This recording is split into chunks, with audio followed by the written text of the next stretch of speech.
Cowardice asks, the question, is it safe? Expediency asks, the question, is it politic? Vanity asks, the question, is it popular? But conscience asks, the question, is it right? And there comes a time when one must take a position that is neither safe, nor politic, nor popular, but he must do it because conscience tells him it is right. Every time our country stands in the path of danger, an instinct seems to summon her finest first, those who truly understand her. When freedom shivers in the cold shadow of true peril, it's always the patriots who first hear the call. When loss of liberty is looming, as it is now, the siren sounds first in the hearts of freedom's vanguard. Fighting for humanity and against globalism, one mind at a time. It's the Freedom Link with Joe Joseph. Well, it's another exciting edition of the Freedom Link here, and it's Scotty Lopez and it's Joe Joseph, and here we are. And Scotty, I got to tell you, it's been an interesting couple of weeks since we were last on the air, where we had a major hurricane hit, of course, and then and boy, oh boy, that was crazy. And we can get into all the reasons why that is, but and the fallout from that, but also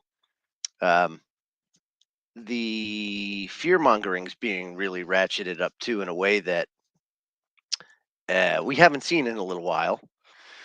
And typically when that happens, it's I don't know, it's a precursor to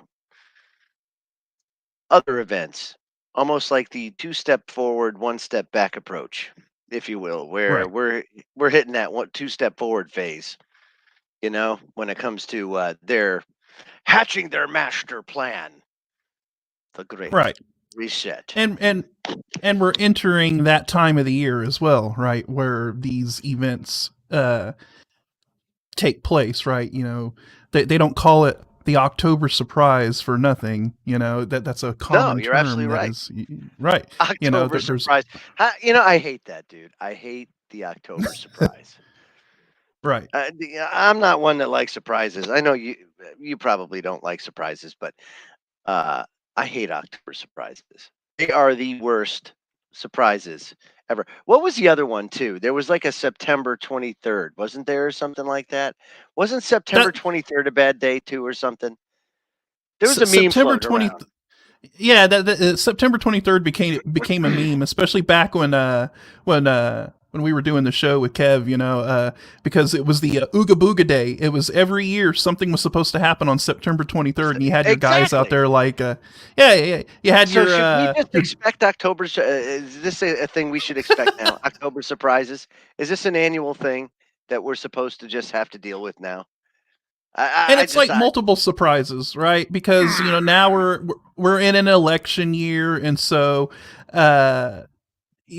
this really ratchets up even more than usual. When you fall on these election years, because hey, get a little bit of problem reaction solution going on, kind of help your side out.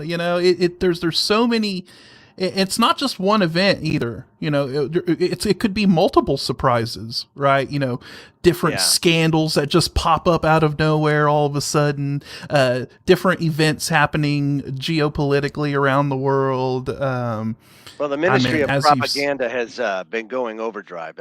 Just full oh pedal yeah, to no the doubt. metal, boom. And it's not just. You have to understand the Ministry of Propaganda always feeds both sides of a conflict, Right. or let's say all sides. I don't want to say both because um, we don't live in a two-dimensional world, right? So, being that this is a faceted, three-dimensional type of thing, probably even more than that.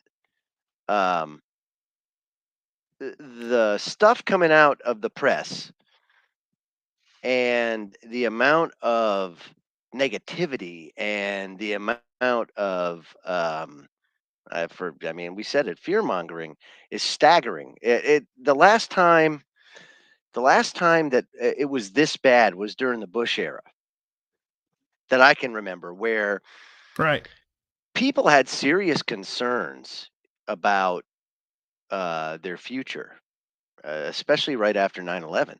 That was that's when a lot of people questioned a lot of things. Life as we knew it here in America changed, and changed forever. And so um, we really haven't had a point like that in quite some time. And if you think about that, that's like a generation. It takes about a generation to forget things and have it filter out of society. So Right. 9/11's basically filtered itself out of society and put itself into the category of the Kennedy assassination. You Right. know, where Right.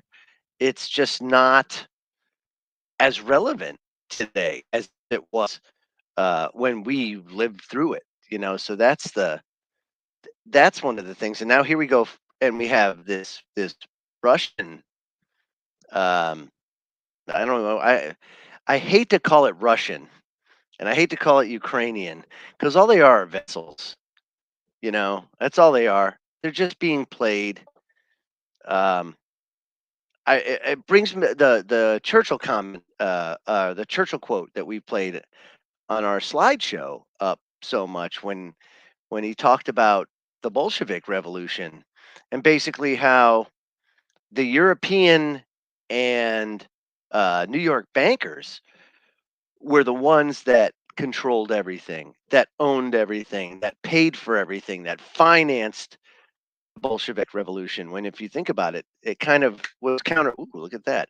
Was counter intuitive to the whole um, kind of fascist banker type of like government business symbiosis. You know, Right. it ran counter to that.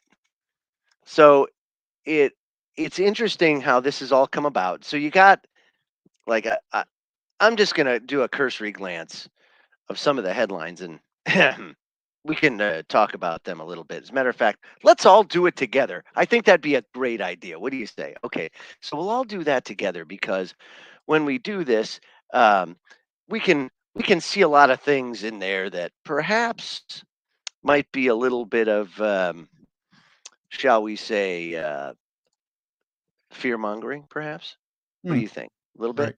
a little bit of controlling content, if you will, and that's really what this is all about. Just to weed through so you can see what's actually happening. And sometimes we will get. That's the wrong screen. Sometimes we'll get um, a better idea of okay, so here we go. This is Drudge. Now I like Drudge. Drudge is a pretty good resource as far as just kind of getting an aggregate of different sites. Interestingly enough, folks, if you go down here, right, you see all these little things here, all these sites. These are all the sites he kind of pulls from. And interestingly enough, it's a pretty diverse swath of content. Everything from, I mean, I uh, I don't like playing the left right paradigm thing, but if we have to, Scotty, let's just for a second play the left right paradigm thing. So, uh, you got things on here like, for example, Daily Beast. Daily Beast is, I'd say, on the whole seesaw, the left side of things, right? Okay, but then you got Daily Caller. Well, that's the right. It's a balanced. Especially since Drudge went, and he's not a fan of Trump. You know, so if you take a look at it like that, he's not really vested in any one person. He's kind of independent, which is good. So that's why I kind of like it as an aggregate. But if you take a look at some of this stuff, sometimes even he plays into it too. You know, Putin's prize bridge destroyed. You know, and then Vlad in corner with options narrowing. Let me tell you something. There is a different environment over in Russia, and it's again. This has many facets. You've got basically a draft. Overseas, outside of the United States, we don't do it. They don't do a draft per se. They do what's called conscription, and conscription is a draft, and they call it that. It's a little bit different. Even in the UK, they even up to a certain point had impressment, which was the same thing, only it was out to sea, and um, a British man of war could actually go up to, say, an American ship, an American merchantman, and go on and impress people, and they would become crews of the British ship. And that happened for, geez, hundreds of years. So this is not a foreign concept by any means. However, you have people running for the hills as fast as they can because, you know what? We kind of don't want to go into a losing situation. And what's that losing situation? Well, for whatever reasons, he had his reasons. He goes over into Ukraine, right? Okay. And I don't think he planned on such a strong, unified response, even which kind of blows me away, Scotty, if you think about it, because uh,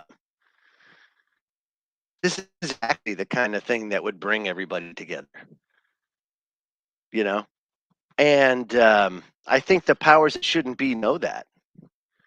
I think it's pretty evident that that would be something that would unify it, just like 9/11 did. The problem and the rub that I have is the amount of corruption that went on over there. The fact that you have a sitting president who had a bunch of business dealings over there right prior to this whole event, and even during the coup that saw um, the Russian, if you will, backed government deposed. Right. Right. So you have that, and Biden was key to that.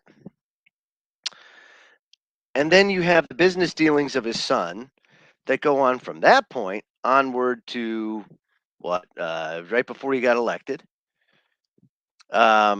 And then after he gets into office, coincidentally, the epicenter of unrest in the world is Ukraine, where Mr. Biden had all that influence, and it's all on the record. So Right. the interesting thing is nothing's going on with that. No one's holding him to account. No one's asking the real questions like, why are we doing all this and uh, getting involved in all this, especially when we triggered the Cuban Missile Crisis because Russia was trying to put missiles in Cuba, right? Right. We're doing essentially the same thing after we've done so. How many times? Again with Poland, all the surrounding countries. We're encapsulating Russia. If you take a look at all of our Right. military bases, it's like we're just encircling Russia and China. How do you expect them to behave? You Yeah, know? it's like Russia's version of the Cuban Missile Crisis, except the roles have been flipped this time. Well, we're taking on the role of the Russians, putting our forces and whatnot along, very very close to their territory, and it's and the whole thing about this is, a lot of people do not have any context of like how we got here, right? No, You talked about the overthrow of the Ukrainian government, back in 2014, right? hmm And people seem to forget those pictures of Lindsey Graham and John McCain going over to the Ukraine back in 2014, vowing to give what would you call it, the revolutionary force or whatever that was toppling the sitting government, the pro-Russian government, and overthrowing them with a pro-Western government. Remember, And back in 2014 too, we were with Truth Frequency Radio, right? And we had right, Yuri. Our friend Yuri was on the broadcast from time to time, and would give us updates from Ukraine as the revolution was going on, Right. and it was a weird thing for them. It was not natural. We'll put it that way, and everybody knew it. Everybody knew that what was going on was bizarre in nature, and the nice thing about it was we were able to document it in real time. And Um, this was all occurring around the same time that you had all of these other color revolutions that were occurring yes, around the that's globe, right. right? Because remember, you had all of the big protests in Egypt and all of these protests in Tunisia. the Arab world, Yep. Tunisia, and this was all going on around the same time. So Yeah. it was almost like this coordinated sort of effort, so, to have sort of this uh, global overthrow of whatever Well, global governments, unrest of you know. yeah, global unrest, Right, even that year, I think it was Cyprus. Cyprus had a crisis with their banking system and went and seized right, up to 60% of bank accounts above a certain amount, and it ended up being the majority of them were Russian. So it's interesting how all of that kind of stuff has culminated now to this crescendo that we're seeing here, right, and this is coming from a guy. Remember, this is coming from a guy that you know, being a veteran, it's kind of important to me when we put men and women in harm's way. right, It's not just Americans, right? It's humans. It's humans. That kind of the dehumanization of humans has really been very, very pronounced, especially in the last 20 to 30 years, where it's very easy for people to see this and see it on the news and just become accustomed to it. But that's not the way it is. That's not the way it plays out in real time. And that's something to understand is that um, human suffering is uh, a lot more prevalent, especially in the United States. You know, you think we have it bad? No, no, no, no, no.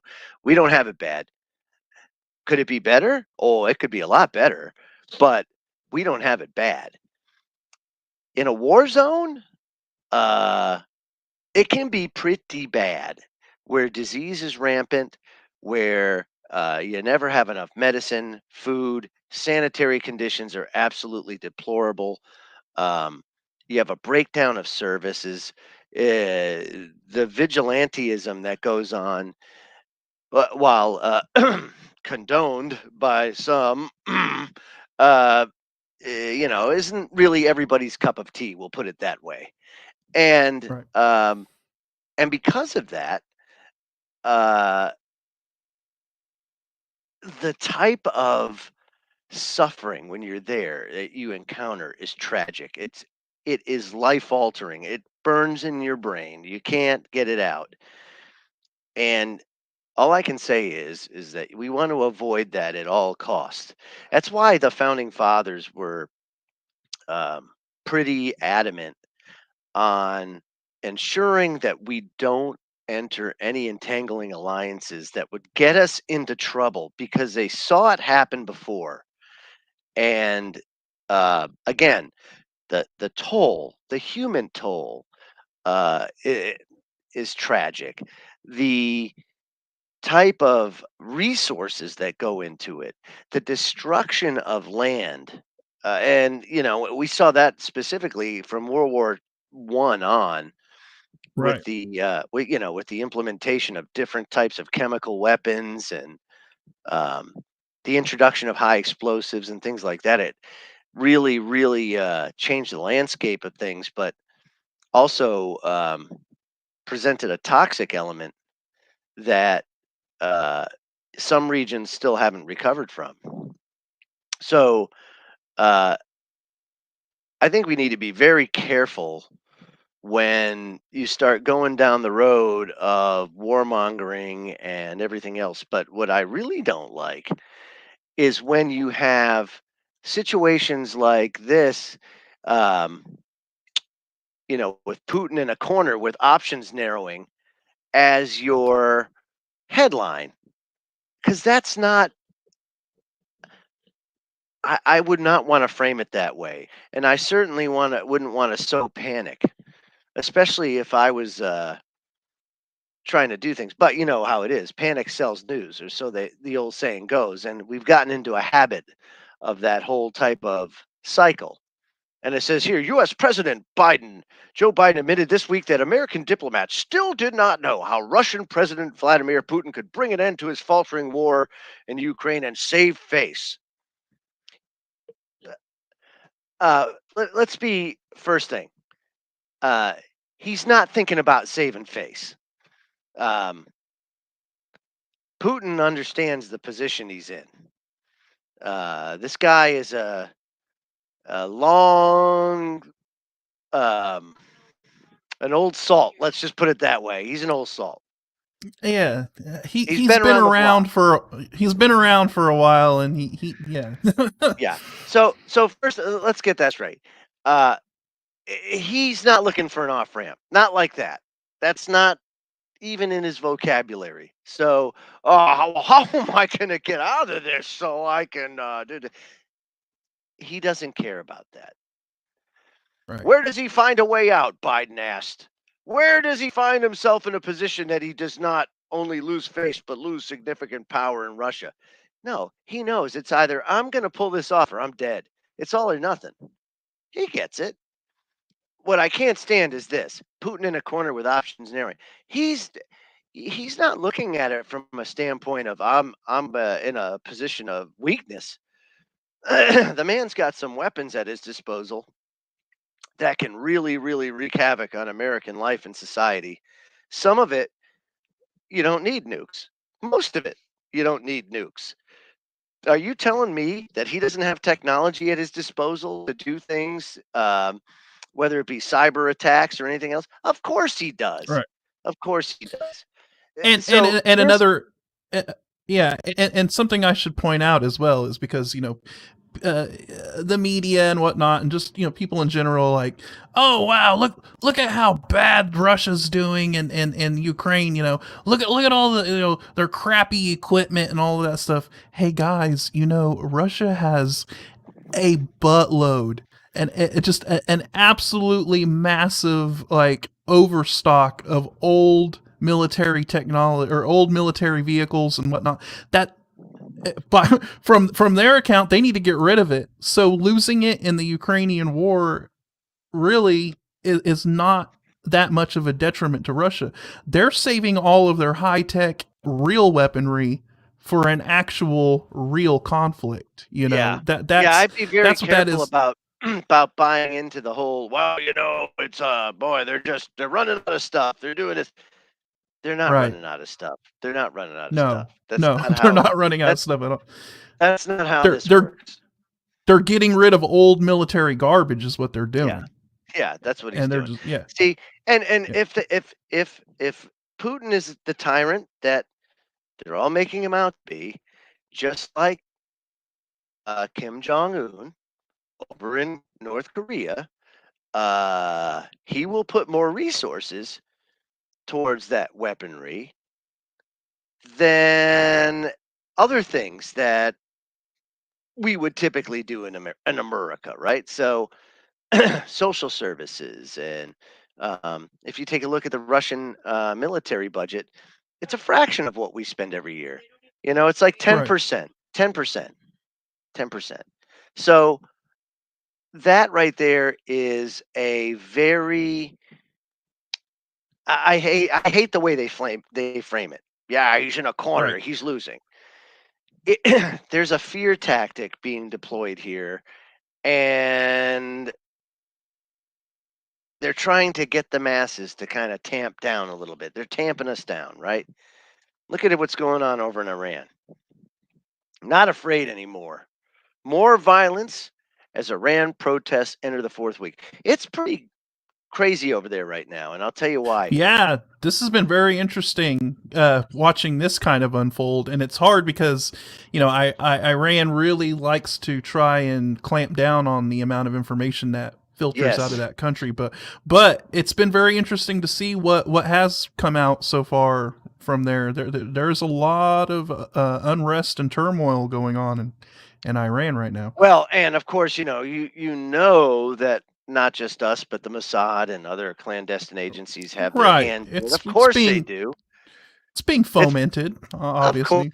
but Yeah. if you take a look at it, Yeah. you have your lightning in a bottle event with the woman being tortured and then killed.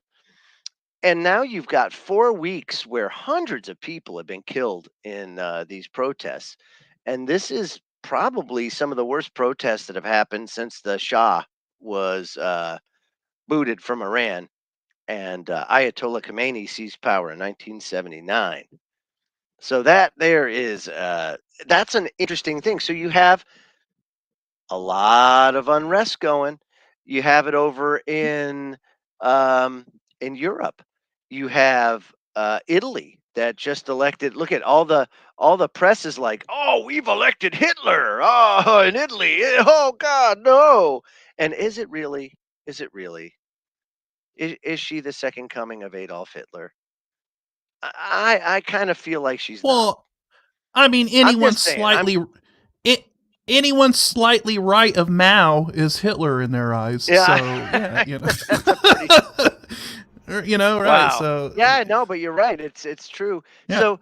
So we got a problem there in that, and this is why no one takes the media seriously anymore. So that's the other thing too, is that if you take a look at the rate, I think the ratings are here. Let's take a look. Do they have the ratings? Sometimes they have the ratings, sometimes they don't. They don't have them today, but um, it's amazing how you typically find, and they'll try to spin it as a left right thing. It's not a left right thing. It's not a left right thing at all. It's critical thinking skills, right? It all boils down to that. When you use your critical thinking skills, you tend to see um, things more for what they are throughout, and you can kind of whittle out the garbage, right? And oh, I see. What was that? Hold on, being interrupted. What? Oh, yes, it's boiling down to God or government. I had to get that in. We're gonna get okay. So those are your arguments, right? God or government, and she's right. From the media's perspective, they're trying to weed that out. They're trying to weed God out. We don't want that. Government doesn't want that. The Great Reset doesn't want that. Can't have it. You've got to want to rely on government for everything, from cradle to grave. You want to make sure that government is your savior, that the AI can manage your life and everybody's life so much better and so much more efficient that we've already gone and beta tested in China to make sure it worked. And by Mm. cracky, it does. It works swimmingly. It's by 2035, I think it is, Scotty. They said 2035. They said something along the lines of, "It will not. We won't own anything. We won't." Yes. What? Yes. Oh, yes, yes. Okay, there we go. See, and that's it. So you got to give me a little. Okay. So the everything is about whittling that God out to make Yeah. God go away, right? Yes, government wants God's power. That's correct. So, how do we do that? Well, it's very simple. You have people that utilize the press and the press that utilize the people, and it's this cycle, right? Just like Scotty, it was the Council on Foreign Relations. Council on Foreign Relations. I think it was like 5 years ago. I published a list where I went through the amount of who are the members. Matter of fact, I'm going to do that right now. I'm going to look at the CFR site. I'm going to see if I can get a membership list up. And if I can get a Mm. membership list, that's kind of interesting because I want to see what proportion of the media is in the on the Council on Foreign Relations, because I think that's pretty important.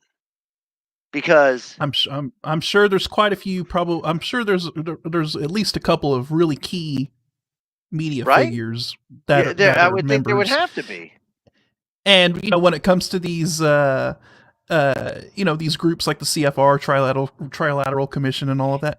Oh, you happen to see that the bickering and the supposed the Democrats and Republicans are enemies. No, they're not, because a lot of these people are all members of the CFR and all of that stuff, and they're not playing the left-right paradigm when it comes to that, because that's all it is a left-right paradigm. They're out there to put on the wrestling show, and you got your heel and your baby face, and whichever side you're on, But then at the end of the day, when the wrestling match is over and they go back behind the scenes, they're all shaking hands, cracking a beer with each other and whatnot. And that's when we're talking about the CFR and all that.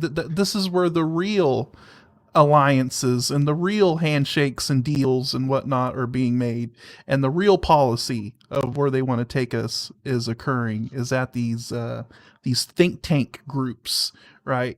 And then you also have groups like, was it the Rand Corporation? And Right. Well, funny enough, I found their membership roster, and fantastic. so I want to go through some of the list here, because I think this would be a good way to understand.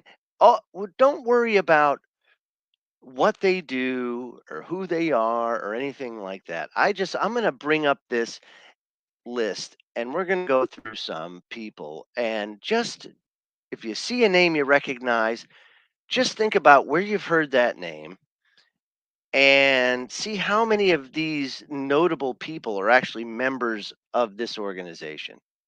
That's what um, that's what we'll do right now, because quite frankly, you'll be staggered. It's really staggering to see um, the diverse set of names that are, Right. but also what they do in relation to current and world events. It's very interesting. So check this out. Council on Foreign Relations. The first one that kind of comes out to me is Elliot Abrams. So Elliot Abrams is somebody that is very influential. As a matter of fact, was pretty influential down in Venezuela.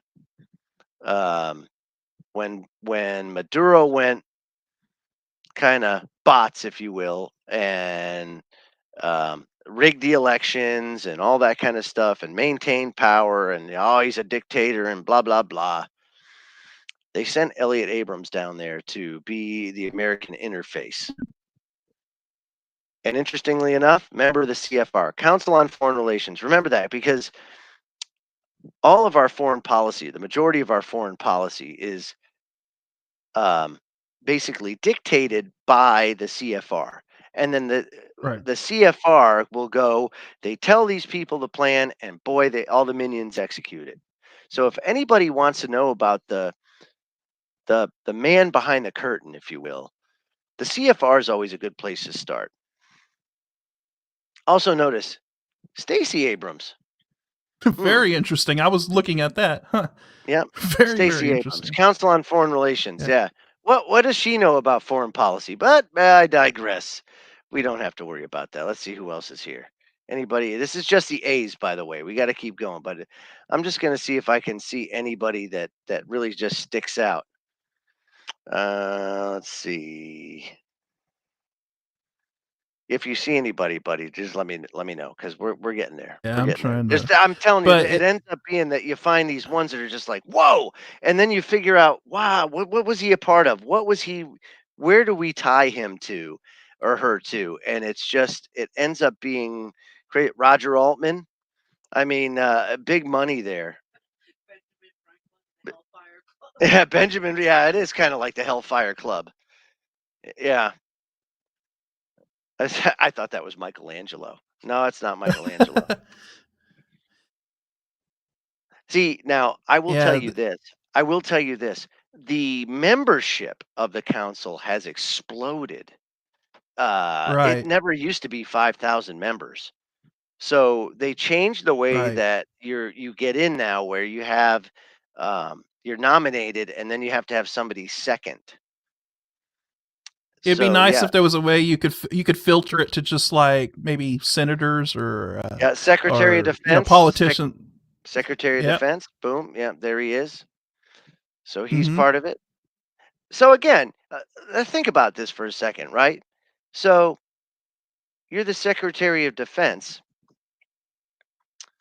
and as part of this organization, right, you're going to go there and talk about foreign policy and blah, blah, blah.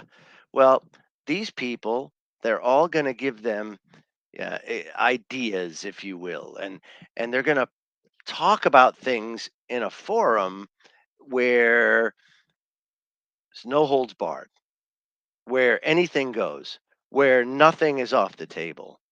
And that's what this is about. This is what Bilderberg's about. This is all that stuff. It's where they can talk about things in such a fashion that oftentimes bad things happen. James Baker, former Secretary of State. Trying to see if there's anybody that because I have an There's article so many. about that. There's so many people. You're just in Oh, the five D's right thousand. now. Yeah, right. Right. It's crazy. And and it's not only just politicians. It's people within Oh, industry, industry, finance. economics. Yeah. All of that. Whatever you know whatever positions are out there to do global dealings, That's right. Well, the other thing too you they're have going to to be part of it. understand, the other thing too you have to understand is, like this event in Iran. These are the kind of things that they talk about. Now, is this the organization that executes it? No, of course not. They come up with the idea. You see, they're the think tank. Right. Well, we think this is a good idea because it will evoke A, B, or C for a result. Okay, now you figure out how to do it, Mr. Austin, right? Right. Or whoever it is that's there that handles that. Just like the media, right? Okay, we know that we want to, like, say in this case, we know that we want to frame Vladimir Putin like this. Okay, he is a tyrant. He is this, he's that. Well, you have a pool of reporters, some of which have a lot of influence, right there at your disposal to take your ideas or your plan and put it out there in a fashion that's favorable to you.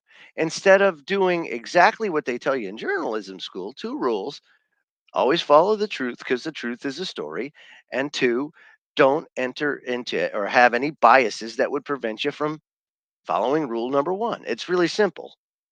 And they can't do that. They have the hardest time doing that. How is being a reporter and being a member of the Council on Foreign Relations not a bias? And Right. That's how can you do that and sleep at night as a reporter? I can't get it. I just don't get it. right. I mean, it's immediate conflict of interest when it comes to your profession, right? Uh, but like you said, we're not in a place anymore where there's objective journalism. Uh, it's all bias, and I don't even know how if there's going to be even a way that we can reverse that. I I don't mean, know. No, because money drives everything, right? Money's right, the driver. So if it's a reporter, chances are they're driven by money and fame and power, and like everybody else. It's a human thing, right? That's kind of what we fall for. And so yeah, you would literally have to reform the way reporters are compensated. You know, you can't do you can't there can't really possibly. be there can't be an incentive for them to be Right. biased.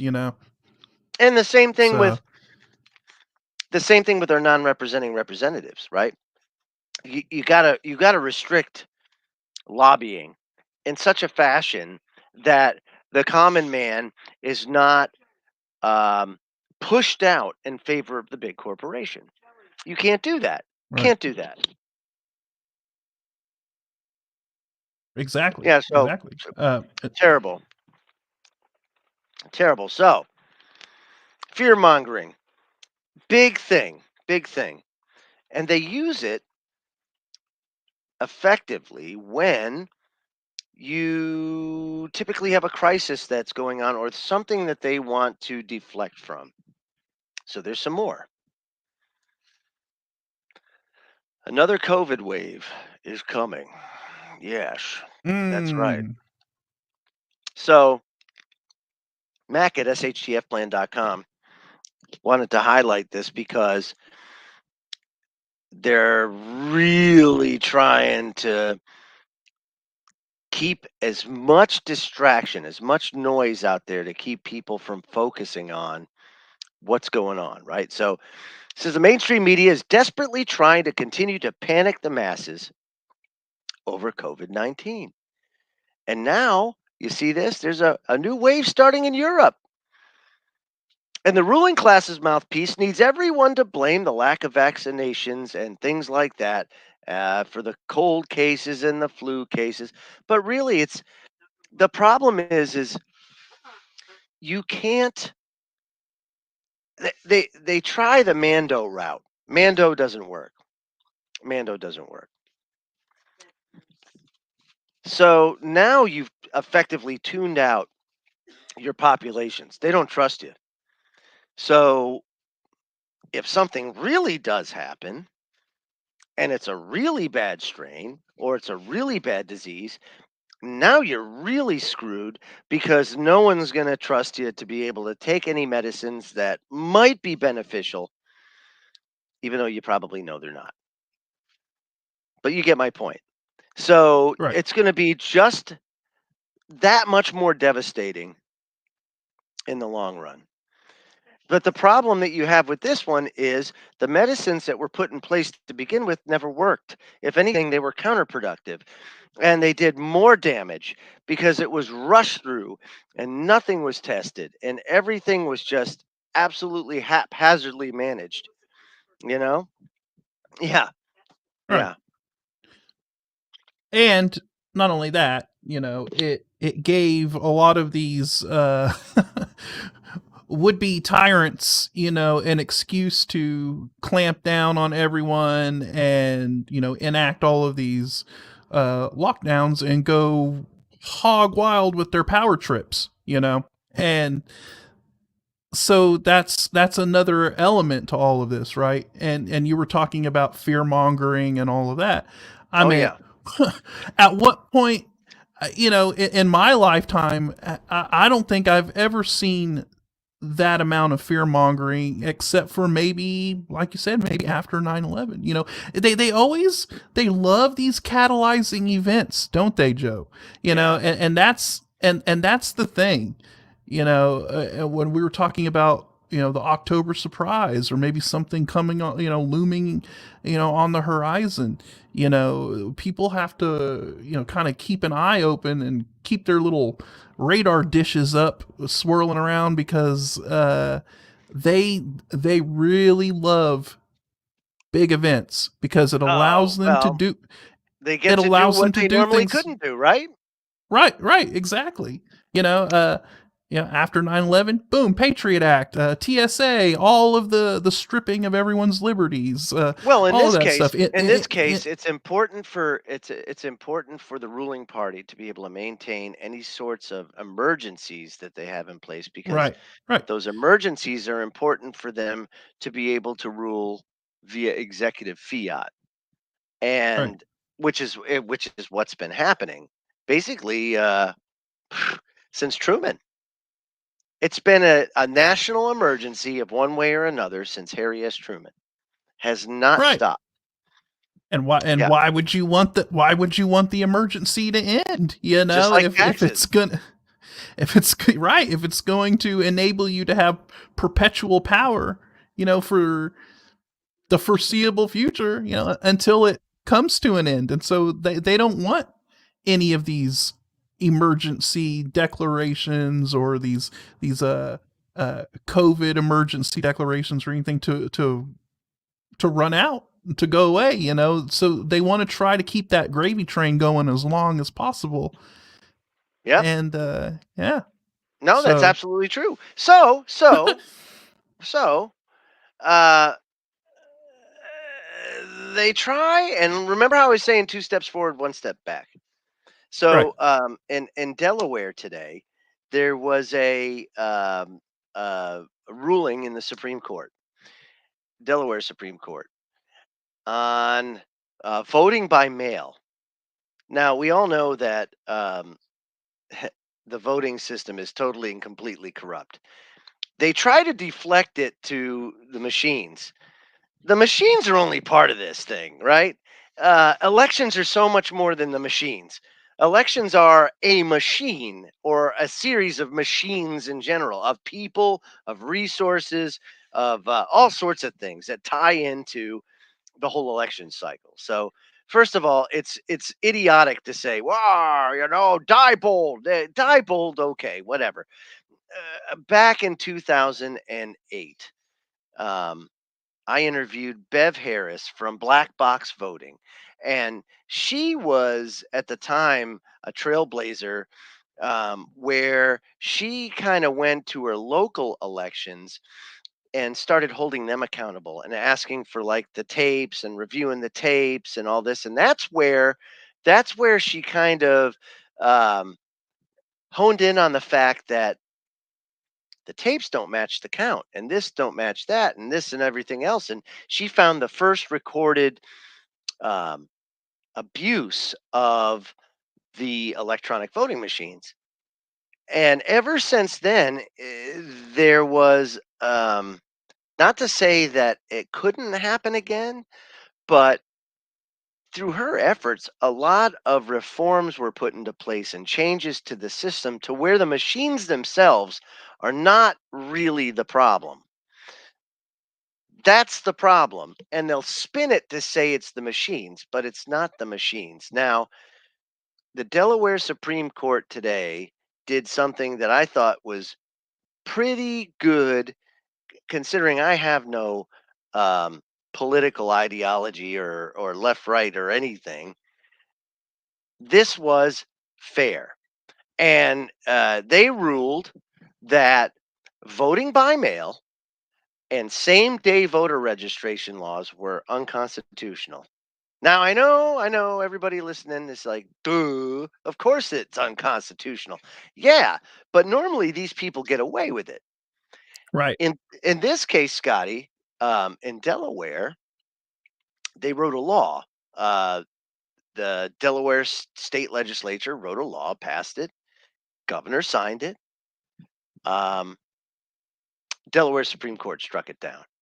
And I want to get into it because this is pretty important. This is where the voting systems are broken, right? It says Delaware Supreme Court on Friday ruled that recently passed laws allowing universal vote by mail and same day registration are unconstitutional, marking a win for Republicans who had rallied against the legislation. The court found that the two moves conflict with the registration and absentee voter categories outlined in the first state's constitution. It upheld a prior ruling by the state's vice chancellor, which rejected the vote by mail law while overturning his upholding of the election day registration law. So the bills that were passed in the dark of night, when nobody was there and you just had a quorum, just the way they always do when they want to do the sneaky snake stuff. And they Right. did. They did it in June. Now, it says here, this is Fox News that's reporting. It says Democrats have previously tried to amend the state's constitution, but had not managed to secure the two-thirds support needed. So the Constitution of Delaware allows um, absentee voting in certain situations. So, and here it is. This is where it's common sense, right? It's uh, if you have public service, you're doing a public service and you can't make it, well, you can do an absentee ballot. If your occupation is one that restricts you from being able to vote at that time, then you can do an absentee ballot. Or I know this is a crazy one. If you're disabled, you can do an absentee ballot, right? So those are the three categories it falls in. Now, what they wanted to do, the Democratic faction of the state legislature wanted it for everybody. Why? No, you need to just open it by mail. Nothing could possibly go wrong. It's okay, right? Because that's never happened before. Great, and and it's Hollywood. But one of my favorite movies with regard to election fraud is Gangs of New York and the Tammany Hall political machine, and their illustration of it is absolutely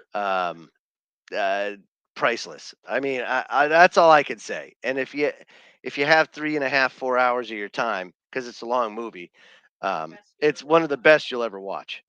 But the election in there, it hasn't changed since the days of Tammany. It's still alive and well today. And if you do a mail-in ballot, that's what you're getting. You're getting that kind of stuff. And also, same day registration. Oh, come on in there, Timmy. Change your shirt, change your hat, put on his fake mustache. Okay, get back in there, Jimmy. And that's the way it was, because you could do that. Believe me, and here's the problem with prohibition. And I say prohibition in terms of telling humans, no, you can't.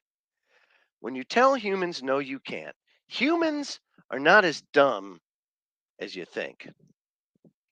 That's right. Humans will always find a workaround, and often a pretty crafty workaround. One that often flies below the radar for a while until somebody either blows the whistle or you get caught. There will be a workaround for anything that they come up with, just like this is a workaround for the workaround. It's just this one, it's a perpetuating thing that just goes on ad nauseum until finally the whole thing collapses. Hey, it's just like software developers. They always say, do not ever the first mistake one of the biggest mistakes software developers make is by saying our software is unhackable, because there's always going to be someone out there to find an exploit that's going to find a workaround and that's going to hack your software. So no one knows more than hackers and right. Software developers. And telling people, no, you're not going to be able to do this. No, you can't do this. It's impossible. We're going to stop you. No, there's going to be people that are going to do it, and they're going to figure it out. So what they did was they said, the court found that vote by mail statute, the one passed by the Delaware state legislature, impermissibly expands the categories of absentee voters, and the registration statute, which allows registration all the way until election day, contradicts the limits placed on the registration. Now, in the registration aspect, they can't they have to have it at registration stop at least 10 days before the election takes place. So 10 days before. Why? Right. So you can prevent that stuff from happening. That's why those were put in place. It has nothing to do with equality.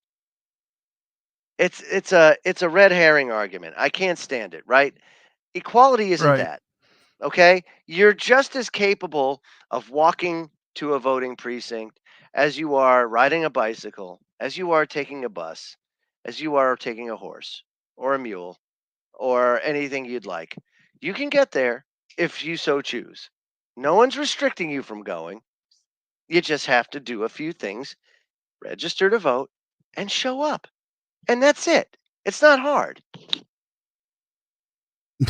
You're right. Yeah, the way that they've framed this argument, based on it being somehow being racist or something is completely ridiculous. Well, It's completely absurd. it's racist when you you flood the country with refugees, right?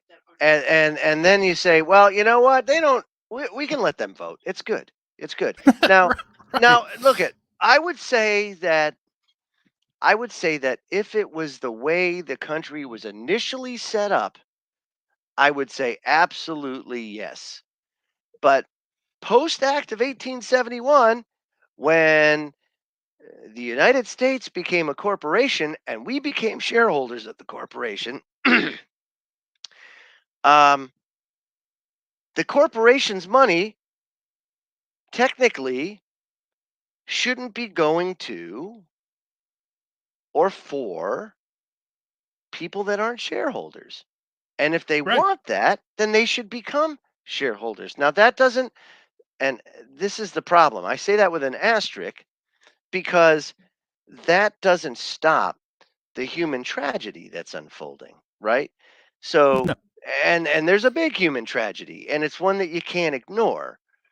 But that's what they choose to do, is ignore it because it does more benefit to foment chaos, to um, create discontent, to create these social divisions, all of that stuff, because it plays well into the plan of a more robust solution on the back end. Right. You know, Ordo ab chaos, right? Order out of that's right. chaos. That's And right. That's right. So, well, I think we're almost to the break. We got about 2 minutes left. Now, when we come back, we're going to get into the economy a little bit because that's on a lot of people's minds. I've been yeah. getting a lot of questions about that. And so I found some interesting economic stuff. And then perhaps we'll do a little science, a little physics, Scotty, to Oh, wrap okay. it out. Yeah. Sounds good. So Fantastic. we'll break out our Sherlock Holmes bubble blowing pipes and regale Indeed. you with some science. That's right. So make sure KGRADB KGRADB.com. You make sure you go there, sign up today. Make sure you get support the network, support the station. There's a really diverse set of hosts and a great resource, hours of listening.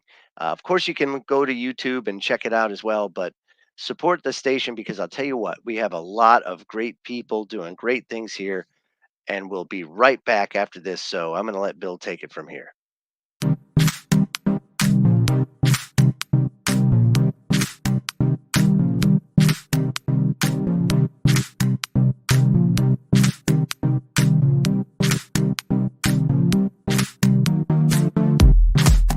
Hey members, the new KGRA DB app is now available on iOS and Android devices. Gain on-demand access to any KGRA DB programming. Download any show directly to your mobile device to listen or watch on the go. Go to the App Store and search KGRA DB. Are you looking to go on a faraway journey that is magical and mysterious, reaping on mystical legends? If so, then Mysterious Adventure Tours is perfect for you. Imagine a voyage to explore ancient mysteries of Ireland, haunted majesties of Scotland, or their chilling birth of the vampires in Romania. These small esoteric getaways are limited and do fill fast. So, go to mysteriousAdventuretours.com and book your trip soon. It's not just a donation. It's a warm blanket. It's a bottle of clean water. It's a roof and a bed. It's knowing someone cares. It's feeling safe. It's a today that's better than yesterday. Every dollar you can spare helps so much more than you can imagine. Please, donate now to help people affected by Hurricane Ian. Your support is urgently needed. You're listening to the KGRA Digital Broadcasting Network. We provide unparalleled coverage of trending news in the world of ufology, cryptozoology, and paranormal phenomenon. Whether you're watching our video live stream or listening to one of our audio programs, you are getting the best from world-renowned researchers and hosts, guiding you through topics the mainstream won't touch. Miss one of your favorite programs? No problem. Head over to the members area at kgradb.com for access to our massive library of award-winning content. Make contact, stay connected. Only at kgradb.com.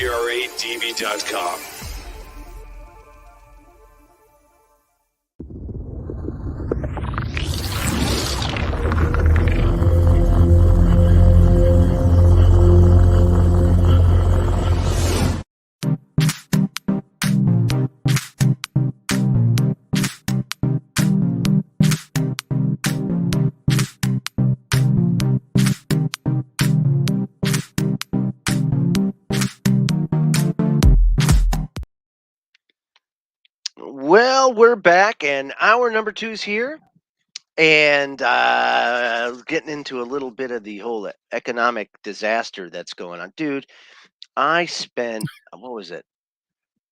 I want to say, no, it was, I think $6 for 18 eggs, a dozen and a half.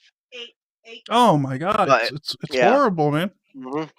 Yeah. Oh yeah. Yeah. $8. Yeah, my mom It's crazy, bought 4 dude, sticks. My mom bought 4 sticks of butter for like $7, man. It's crazy. absurd. And it's Yeah. happening everywhere, of course. So everybody's feeling it. The numbers, of course, that you see aren't true. No, they say, wow, yeah, Right. so inflation was 8.3%. 8.3% where? I don't see any 8.3%. I wish it was 8.3%. People who got a power bill, a gas bill, go to the grocery store, pretty much anything, you name it, it's exploding in cost. And typically when that happens, people have to spend more money on necessities and they have less money to go around to everybody else. A lot of Right. that being like your eBays, your Etsy's, Amazons, etc., etc. One of the biggest payment processors that have been around for years and have a very, very, very, very strong reputation for being asshats to people and downright thieves is PayPal. Right. And PayPal has done that for years and years. It's a business model. It's a business model of theirs is to absolutely ravage people if they end up getting a sliver of success. So apparently, now I didn't know this, but apparently PayPal put out some sort of company guidance or update to their user agreement that said that the company would seize money from people for promoting misinformation. Hmm. Yes, just like my wife said, Yeah. promoting what information and what kind of information is misinformation. Who's Right. the arbiter of that, right? Right. So PayPal on October 8th, according to Zero Hedge, says, no, we didn't say that. Come on. No way. No, that was a that was a typo. We didn't mean that. It was a joke. Ha. PayPal on October 8th said it was not implementing a new policy that would have enabled the company to seize money from users who allegedly promoted misinformation or that lovely word hate. That's right. An AUP notice recently went out in error that included incorrect information. PayPal is not fining people for misinformation, and this language was never intended to be inserted into our policy. No, we were just talking about it over the water cooler, Scotty. That's all it was. It was just banter. Hey, Don't worry about it. It was just a little bit of misinformation that was spreading amongst us over here at PayPal, right? Misinformation about our misinformation policy. Yeah, right. Yes. So, and it says here, September, the company announced that it was amending its acceptable use policy. And it said the policy due to take effect in November said that users may not use PayPal for the sending, posting, or publication of any message, content, or materials that, in PayPal's sole discretion, A, are harmful, obscene, harassing, or objectionable, B, depict or appear to depict nudity, sexual, or other intimate activities, C, depict or promote illegal drug use, D, depict or promote violence, criminal activity, cruelty, or self harm, E, depict, promote, or incite hatred or discrimination of protected groups or of individuals or groups based on protected characteristics. That is, of course, religion, gender, gender identity, sexual orientation, etc., etc.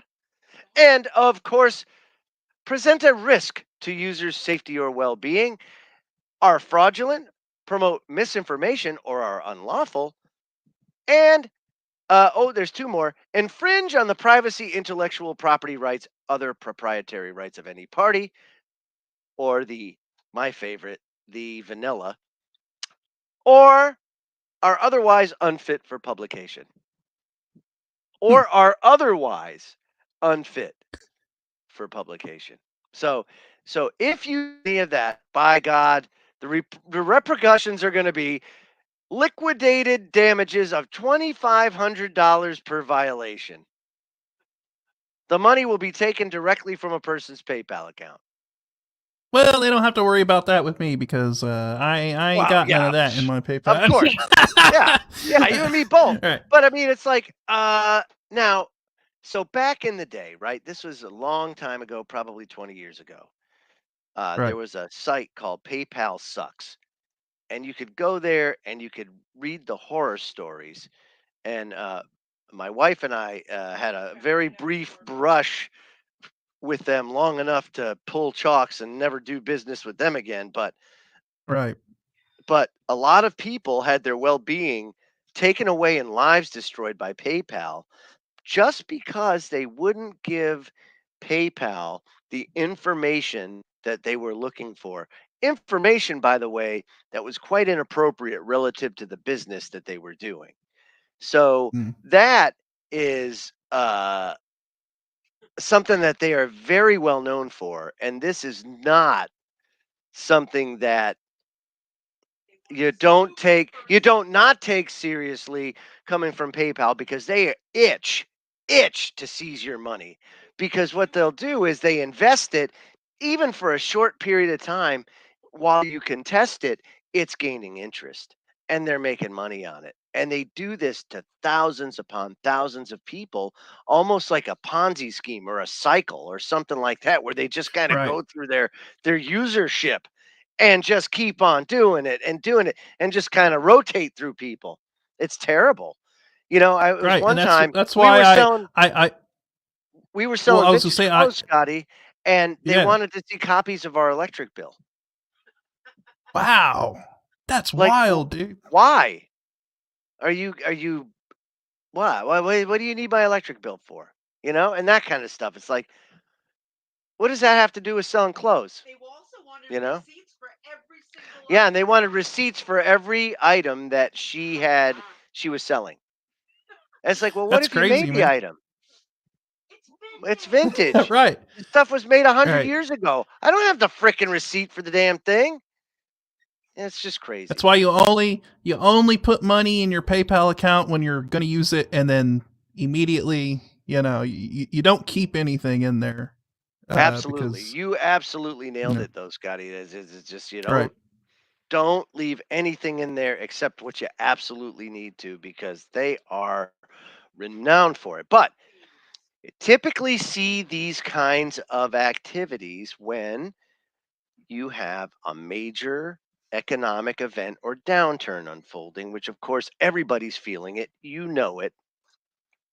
Activist Post has a great piece by Brandon Smith, one of my favorite authors when it comes to writing about how things are, and in layman's terms helps you kind of see things as far as how things could go.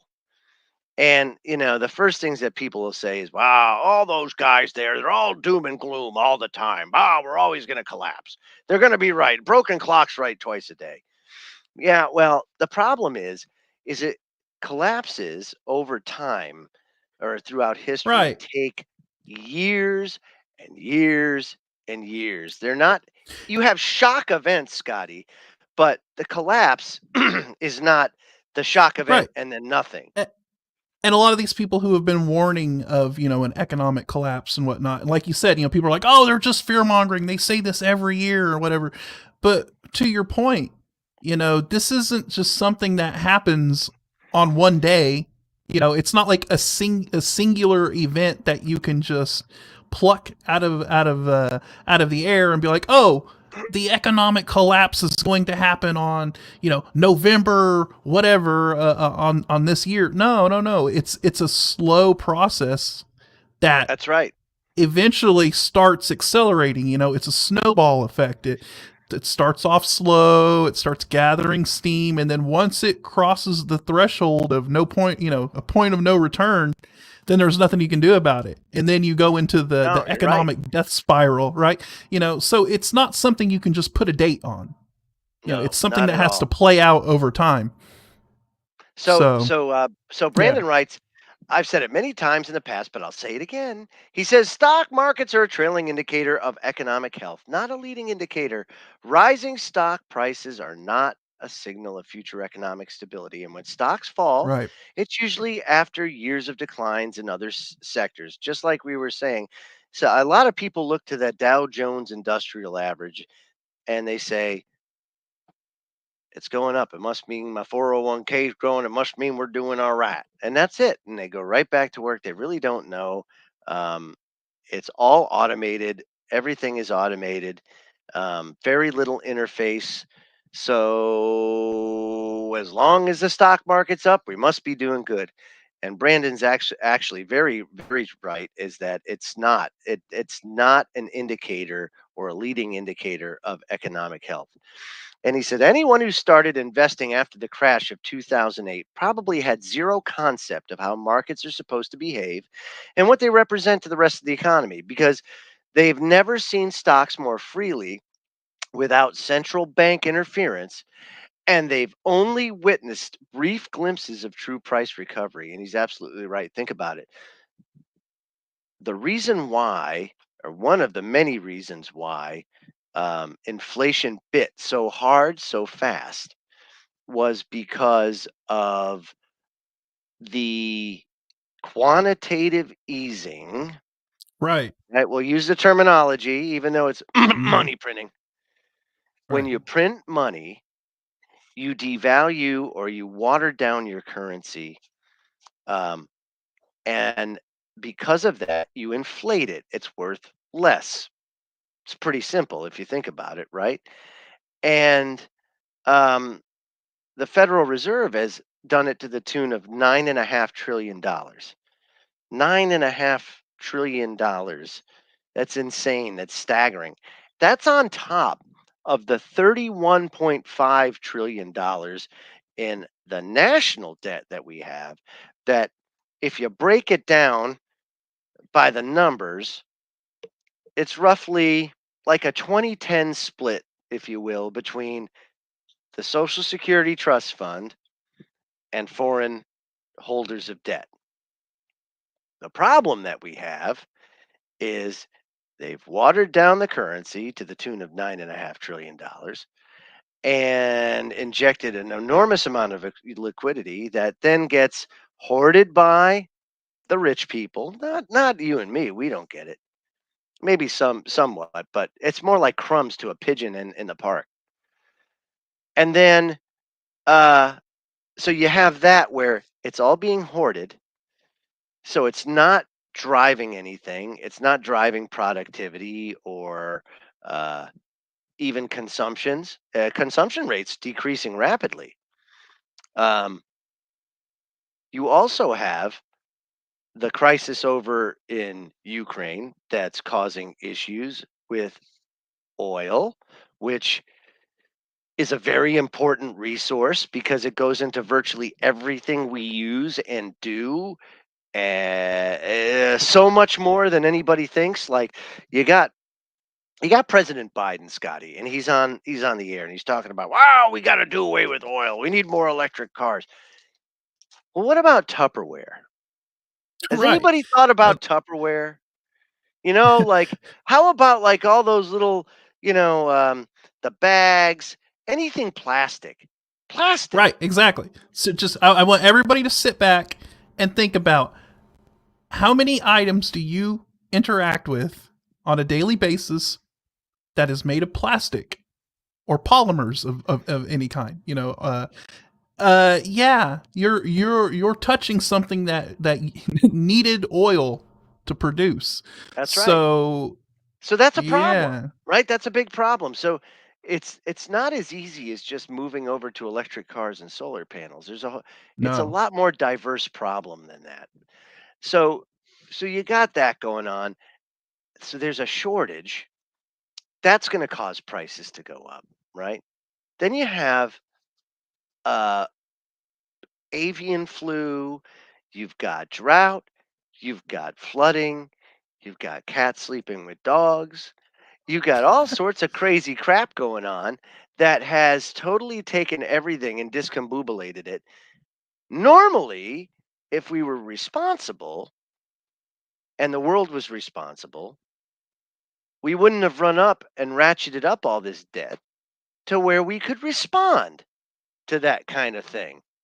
But now with almost $31.5 trillion in debt, it really limits your ability to respond. You can't really respond because what are you going to do? Print more money? That's what's raising the rates right now. See, and that's what's happening. The last time this happened, Weimar, right? That was the last big country, Germany, to see hyperinflation ravage a population outside of Venezuela. Venezuela just had it, and it was Zimbabwe terrible. had a pretty big one. Zimbabwe too. had one too. Yeah. Zimbabwe had Yeah. one too. But Germany's your textbook case, the Weimar Right. Germany case. That's the one that you see in all the textbooks. And you see the guy with a wheelbarrow of money to go get a loaf of bread. Is always that picture that sticks in your mind.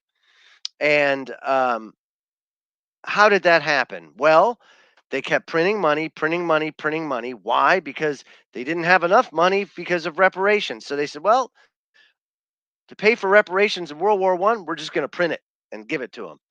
And it caused massive hyperinflation, right? So what do you do to tamp down hyperinflation? You have to raise rates, raise interest rates, raise interest rates, raise interest rates to the point where, I mean, it's just crazy. And so they did. And eventually they got it under control. But even in the 70s, it took Volcker that interest rate up to like what, 25%? I remember it's a Toyota-thon, 25% APR. Yeah, woo! And everybody's their balloons are coming down. Yay! Could you imagine 25% interest rates today, Scotty? Think Oh my about goodness. this. Think about this. This is the number I'm sure I've said it before. I'll say it again. So if you take a look historically at the stock market, right? And you say, okay, what was interest historically over, say, 1929 to present day? And if you take it, it equals about 6.5% to 7% on average, right? I may be even on the low side.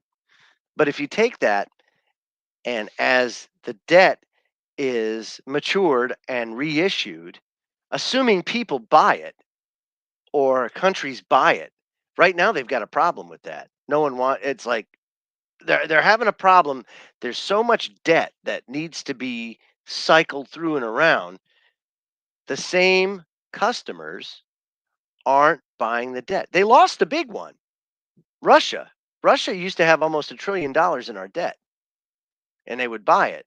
They don't do that anymore, you know? So there's a problem with liquidity as far as the appetite for US treasuries. Right. They saw this before. They saw this also um, in other economies, and they ran a beta test. And that beta test was Cyprus. You see, because there's always another purpose to these events. They're always multifaceted. They've always got a lot of things that they take care of whenever something like this happens. Cyprus was one of them, where can we get away with mass confiscation of people's resources? They figured out, yeah, we can do that because Roosevelt did it in the 30s. You just got to have a good enough crisis to do that, and they figured out that Cyprus had a good crisis. But they also said, well, instead of stealing it, how about we issue them debt instead? Meaning that we'll take your money and then we'll give you treasuries in return. And you're not going to lose anything. As a matter of fact, you'll probably gain about 3% a year. But we're going to take your money because we know that that money is going to go to good cause, resetting the system. It's going to give us the flexibility to respond. We're going to pay down that debt so we can rack up some more because that's how we Right. roll. But believe it or not, it's been extensively talked about here in the United States because retirement accounts are in excess of $30 trillion. So you could effectively Oh, wipe the slate clean, and who are you beholden to? Your shareholders, I was about to who say have no way out. that's a nice fat juicy turkey that they haven't been able to Oh, cut into yet. that's the problem. See, because they're not government owned, they can't Right. just go slice into that turkey like they could the Social Security Trust Fund. Well, the trust fund's out of money, has been for a long time. The only thing that keeps it afloat is the money through payroll the payroll withholding. And there are less and less people working, and there are more and more people on disability, and more people on Social Security um, benefits after they hit the retirement age. And people up until about 10 years ago were living longer. Now we're not. That's another story. But my point is, there is very few things that they can do right now to right the ship.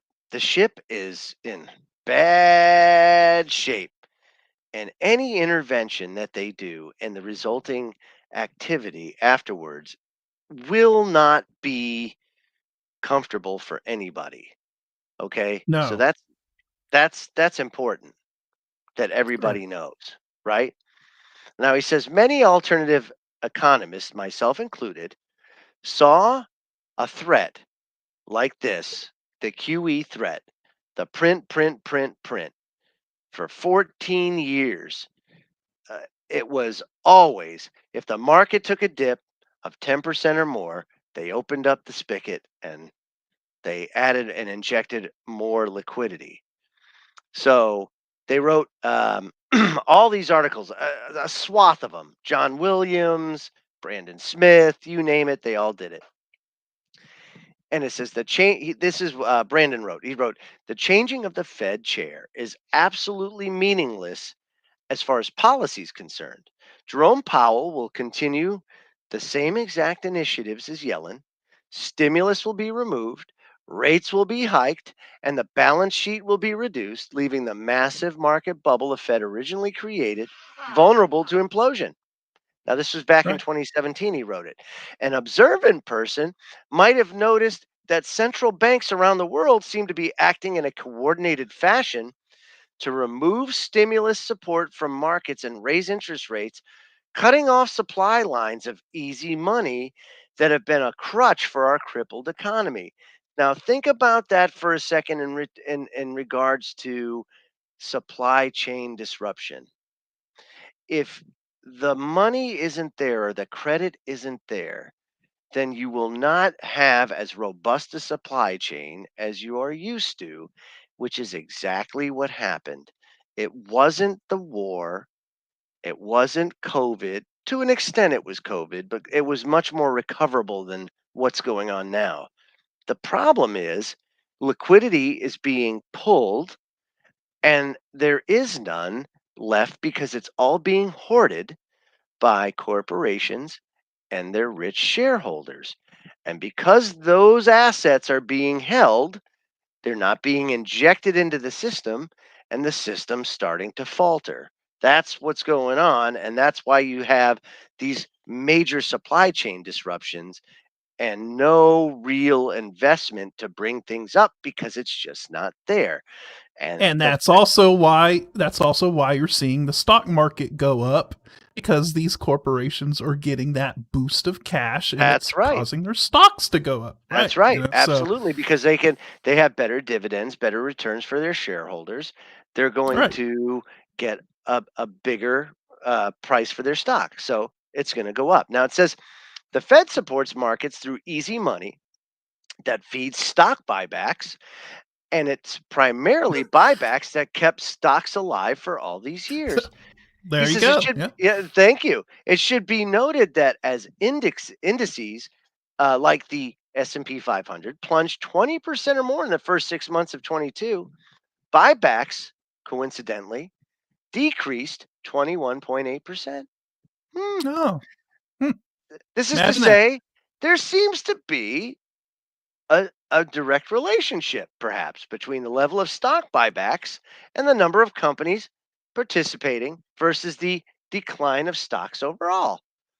And why would you think buybacks declined?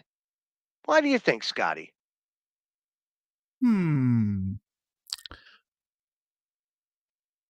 sure it has to do Could with it all be? that money. Could it be that the rug got pulled out from underneath the Yeah, corporation? I was saying all that stuff kind of got all that's kind of got snatched away, and yeah. And if buybacks are like primary factor as far as being a driver of stock market prices, right? Then the participation of individual investors is mostly meaningless because stocks can't sustain on the backs of regular investors because regular investors don't have enough capital to keep the market afloat. Just like we said, it's aggregated at the top, all of it, and it's being held and it's not being used and it's being hoarded. And because it's being hoarded and it's up at the top, you can't make things with it. You can't drill for oil or update refineries or do anything like that. Make solar and panels. that also says a lot about the way these people who run these corporations and are holding on to this cash, you know, they totally are in a position to where they could help. They could actually, you know, but no. But we digress, right? And I'm not advocating that either. All I'm saying is that something's got to change for sure. And there's exactly. Yeah. Now listen to this. And the reason for the Fed's dramatic shift away from stimulus and into tightening, one could argue that it's merely the natural end result of inflationary manipulation. That central banks like the Fed were ignorant or arrogant and they were thinking ahead about the consequences. Except that's not what they were doing at all because they knew exactly what they were doing. They always know what they're doing. And that's why I'm trying to paint this picture for everybody so you understand that it's not about the war in Ukraine. Is it a factor? Of course. Everything's a factor. Everything's a factor into your input and your output. But it's not a major factor That's propaganda. So you have to wipe the propaganda out and see things for what they are. And way back in 2012, before Jerome Powell became chairman, he warned, he basically said that there was going to be a crisis and that they need to hike rates. And they have to hike rates and put the economies in such a state of weakness that, according to Brandon Smith, said that after so many years of acclimating the system to easy money and QE, they have to have that time of prolonged suffering, if you will, to reestablish a norm, which even they know, like, oh man, we did this way too long. We were way too easy with this. This isn't good. All right. So this is what Powell said. He said, I think we're actually at a point of encouraging risk taking, and that should give us pause. Investors really don't understand now that we will be there to prevent serious losses. It's not that it's easy for them to make money, but that they have every incentive to take more risk, and they are. Meanwhile, we look like we are blowing a fixed income duration bubble right across the credit spectrum that will result in big losses when rates come up down the road. You can almost say that that's our strategy. So, that's kind of scary, but at the same time, it's not like we don't know that. You know what I mean? It's just to hear it come out of the Fed chairman's mouth, it's kind of tough. And if you've done any, if you've done any research into, the Federal Reserve and why it was created to begin with and all that, one of the main reasons was because of the fact that the Fed could essentially control these booms and busts. Would prevent the boom bust cycle. Yeah. Yeah. Right. But now they have the ability to artificially manipulate these booms and busts, and people are able to capitalize on it, right? And so it's all a matter of when is it going to be that time that they fly a little too high to the sun? You know what I mean? It's like Carlin said, it's a big club and you're not in it. That right? Right. But they always seem to walk the line. They walk this tightrope whenever we get into these situations, and they always push it to the very limit. The very limit, and then they pull back. But one of these days they're going to push it to the limit, and they're not going to be able to come back from it. That's right. And I think we're entering that phase to where I think we're definitely close. Believe it or not, they still have options, but none of the options are going to be even remotely good in the grand scheme. No, it's would you say that it would probably take some kind of a catalyzing event to make them pull out those options that they normally wouldn't be able to do? Yeah. You know what Big I mean? Time, time. Right. What did Powell mean? What it means is when he said that 10 years ago, it means that they knew what was going on, they knew what they were doing, and they knew what was going to happen. And like Brandon Smith has said, he says they knew they were causing a massive financial bubble, and that when they raised rates, that bubble would collapse, causing serious economic damage. Yet they kept expanding the bubble, and now with Powell as the chairman, they're popping the bubble. And no one honest can claim that the central bankers were blind and ignorant. Everybody knows that it's like an I said, crash. You can see it. There's not an accidental portion of it anywhere. Controlled booms and busts. That's what they're in the business of doing. That's right. Should call it controlled demolition. It's more like that, man. It's terrible. Right. Now he says if the crash is deliberate, then it means it's a mean to an end, right? If they're crashing it, then they're doing it for a reason at the time of their choosing, because it didn't have to happen. If you notice, it pretty much happened, boom, simultaneously across the entire Western economy. just went bat. And of course, they need a distraction. So what do? They pester Putin until Putin takes the bait and sends his troops in. Right. And that's all it's been. It's just been push, push, push, poke, poke, poke, poke, poke, poke, poke, poke until finally he can't take it anymore. Right. Hey, keep your eyes on Putin. Watch Ukraine. Don't worry about anything else. Right. Oh, a weapons depot in Taiwan. Yes, that's good because we need more of that. And maybe that's the next crisis. I don't know. Who knows? But there's plenty of crises to go around for sure. Now it says if the crash is deliberate, then it's a means to an end, and there's no reason for the Fed to intervene to save the markets at this time. Some people will argue that this puts a target on the Fed as a saboteur of the economy, and that they wonder why the central bankers would put themselves at risk because they have a rationale, a way out. It's called stagflation. Price inflation coupled with negative GDP is the basis for stagflation. And the only other factor that's missing in the US today is rising unemployment. But this problem is going to it's going to come soon. It's tempered with the fact that the baby boomers are retiring en masse. It's leaving a tremendous void in the labor market for skilled labor, especially tradesmen. Tradesmen are at a premium right now. Industrial mechanics, average age 58 years old.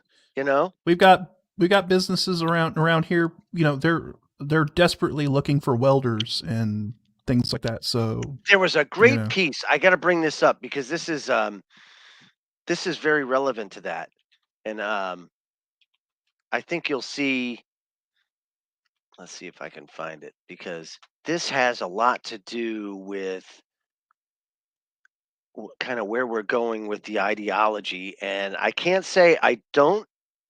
I can't say I agree. I can't say I don't agree. We'll put it that way. And let me see if I can find this doggone thing. It's called quiet quitting. And what quiet quitting is, people that don't do any more than the bare minimum or what they have to do at work, nothing more. No going above and beyond, no working overtime, no doing anything but the bare minimum. And that's it. And it is, I'm trying to find that stinking article now because that was one heck of a piece that really explained it in such a fashion. So let's see. Doggone it. Interesting. Well, I'll find it. I'll find it. Yeah, go ahead. Talk for a minute. I'm going to find it. Yeah, it's interesting because you had was it the Great Resignation is what they called it during the pandemic. It follows the same. It follows the same ideology, the same mindset. In that, I think people went a little bit too far with the quitting, right? So they said, okay, that's about a step too far. So I'm going to have a job, but I'm only going to do the absolute bare minimum. Okay, so here I'm going to use the Huffington Post. So Huffington Post has one. It says in 2021, when Paige West was 23-year-old transportation analyst at her first job out of college, she realized she'd chosen the wrong major and wrong career. She said it was pretty high stress, high output, lots of deadlines. There were people who were super passionate about that aspect, but I wasn't one of them. West was losing sleep. She was losing her hair over the stress of being in an engineering field that she knew deep down wasn't right for her. She regularly went to her job feeling nauseous. She did her work, but needing relief, she turned down extra assignments and opportunities to get the professional engineering license that would have enabled her to advance at the company. And when they would ask me, where do you see yourself in 5 years at this company? She had no answer for them. She said, that's when it became apparent I needed to figure something out. And Wes said her decision not to go above and beyond at work had a name. She was quiet quitting, and she saved up money for her next move. She said, to me, quiet quitting is more of a mindset shift than it's an actual action. It's dismissing this idea that I have to give this my everything. I can just put in the effort that's required to do the job and then put the rest of it into figuring out what else that is. Quiet quitting is the new way for people to explain why they're not doing more than the bare minimum to stay employed. Many people in Reddit threads, YouTube videos, and TikTok clips use the term to describe their personal rebellions against hustle culture, which holds that people need to constantly work to achieve career ambitions. And you're like, um, TikToker ZK Chillin said this quote, "You're still performing your duties, but you're no longer subscribing to the hustle culture mentality that work has to be your life. Like, I don't live to work, I work to live." Of course it does. Yes, it does. So, well, that's part of it. But um, so you have a section of the population that's pretty bitter due to mandates that were put out during the pandemic. And then when they come back, they're just kind of like, okay, yeah, I'll play your silly game, that kind of thing. But they're not going to be, they're not going to be run over or walked on again, right? Also known as coasting, by the way, that's another term. Quiet quitting is not a new concept, but the pandemic exasperated the trend. In 2021, there was a survey by Gallup of 27,000 US workers, and they found that only 36% of people reported being engaged with their job, with the number of actively disengaged employees ticking upwards since 2020. And then last year, LinkedIn did a survey, and in that survey, they described more Americans as sheltering in jobs as they waited out the pandemic for better opportunities. And the top reasons people gave for staying in their jobs included collecting a steady paycheck, of course, taking advantage of company benefits, wanting to wait for a more favorable job market, and having no time or energy to focus on a job hunt. But there's even a more um, there's a different mindset that's emerging with this new generation. And it is, why do I need to struggle to be upper middle class, buried in debt and stress, you know, and all the things that come associated with it when I can live a simple life and without all the hustle and bustle, without all the stress, without all the debt, and be just as happy, if not even more happy, you know? And they're coming to find out that that's the case. So they're backing off. That's not the way that the baby boomers or Gen Xers were raised. Right, because And the baby boomers had the mindset of keeping up with the Joneses and the yeah, and then white you had the picket fence greatest generation before them, right? And if right. anybody knew how to kick ass and take names, it was them and the generation before that. But they also, Great Depression aside, and even during the Great Depression, um, the United States was still ground zero for the most prosperous time that humanity has ever seen in this incarnation of humanity, if you think about it, where one society, one country had such unbelievable, staggering wealth and resources. It's Well, think unmatched, about it. In like a unmatched throughout 20 history. in like a 25 year period, we went from flying in propeller driven airplanes to launching a rocket to the moon. That's right. Putting astronauts on Very, the moon. very much so. That's And what wild. happened? Yeah. 5,000 years before that, we couldn't get off a horse. Right. You know what I mean? Right. But you're absolutely Exactly. right. The advancement in technology was staggering, but it's the resources. You know, Mm-hmm. uh, It's what made my it possible. my great grandfather full pension from the time he retired the police department all the way till he passed away. No, no problems. Well, they had money then. There weren't as many people getting pensions. Uh, the retirements weren't as heavily invested into high risk funds that needed to garner higher returns to maintain the ability to keep paying out those pensions.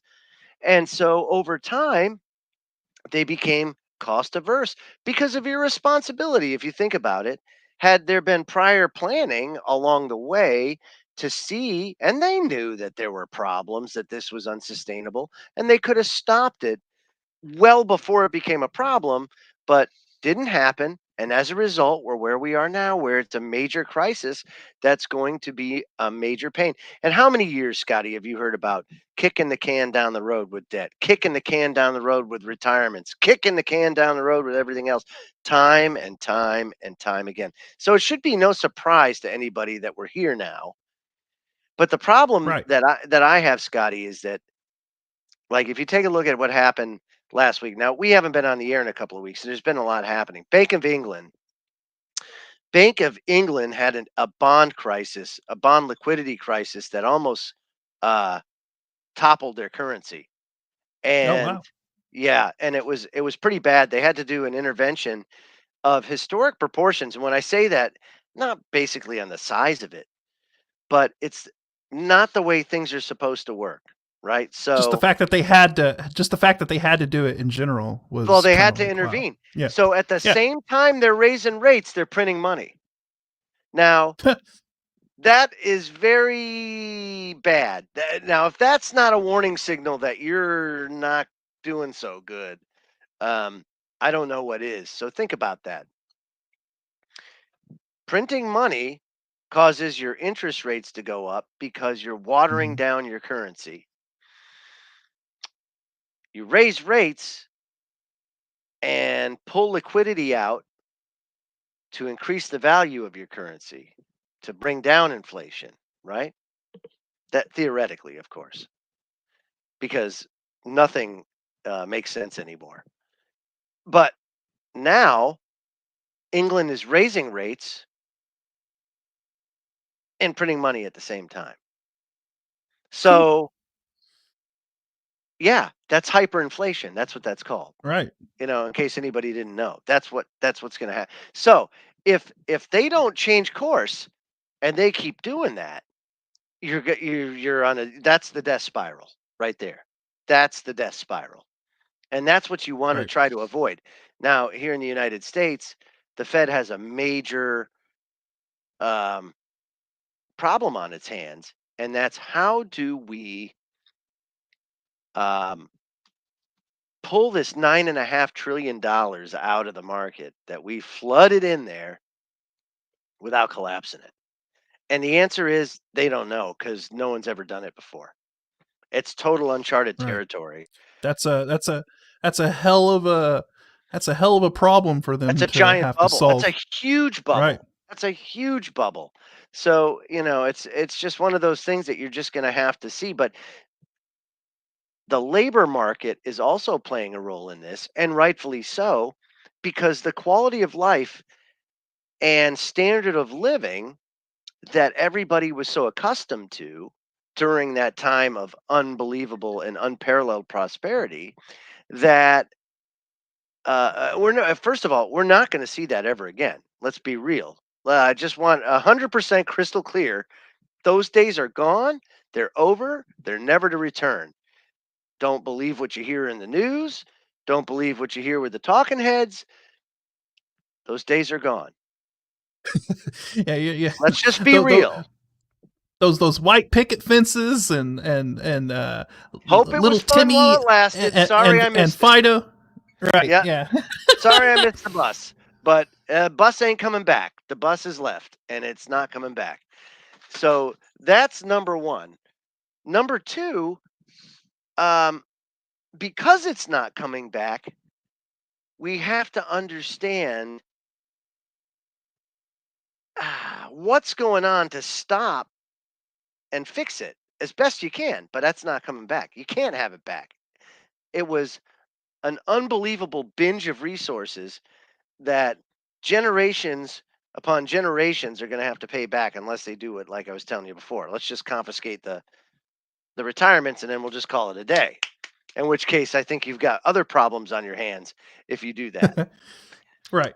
You know, so you have that. So this quiet quitting is designed to say, I'm taking my life back because you don't pay anyway. So that's that. It's pretty simple. I see it. It's a struggle. At work, it's a struggle. Always trying to find people, revolving door, high attrition. Problem? Can't be competitive salary-wise. And it's a race to the bottom for salary, you know? When I got out of the Navy in 2001, so that was 21 years ago, I got out and I got a job as an electronics technician, as a defense contractor. And what was my 22.48 an hour as an electronics technician, going to the shipyard, working on the ships, right? 22.48 an hour, 2001. Those electronic technicians today, getting out of the Navy after 6 years, are coming out making $17 an hour. Ouch. $17 an hour. Benefits, not near as good. Healthcare, of course, has exploded. The standard of living has been absolutely trounced and decimated. And that's why I'm saying what you know or what you remember is never going to be there again. It's gone. And so what we need to do is understand that and say, how do we move forward as a country going forward? And what does that mean? And be real about things. That's the other thing, too. A functioning democracy can't function without transparency. So you have to have transparency, right, Scotty? I mean, it's important. Of course. And, you know, like you said, I mean, now it's just a matter of trying to fix the current situation we're in and make the best of the current situation we're in and basically try to prevent any more damage, you know, from being done, you know, than what's already been done. And, yeah, and then and if you think about it too, taxman, right? So you think about the damage that's been done, like you were saying, but think about how much do you pay in taxes? Invisible taxes, sales taxes, every kind of tax you pay.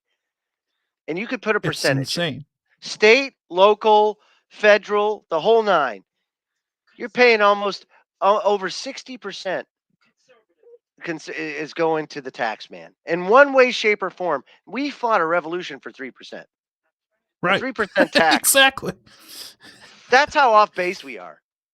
I mean, it's absolutely unbelievable, man. I can't believe it. We're almost out of time. Holy crap. 2 hours. Yeah. Come and go. And, you know, this quiet quitting thing, I don't know how to lean either way on it. I can see I get both a legit I can get both arguments. Although, you know, I don't want to be going to the you know, to the burger joint and having somebody just putting in the bare minimum serving me a think about that though. Think about Charlotte Iserby and her book, right? The Deliberate Dumbing Down of America. And how that competition, that competitiveness was engineered out of our society for good or for bad. You know, everybody's equal. Everybody's a winner. Well, if you have an everybody's equal, everybody's a winner environment, you're not going to be exceptional anymore. And things aren't going to go good for you. And we're out of time. Drat. Dadgummit. Jiminy Crickets. Copyright Walt Disney. Anyway, we're out of time, Scotty. It's been fun. We'll do it again next week. Folks, kgradb.com. Thank you very much for tuning in. Any final thoughts? No, stay tuned because next week will be another fun and happy, exciting episode. Yes, for everyone. It will. Thank you very much. Have a good night, everybody.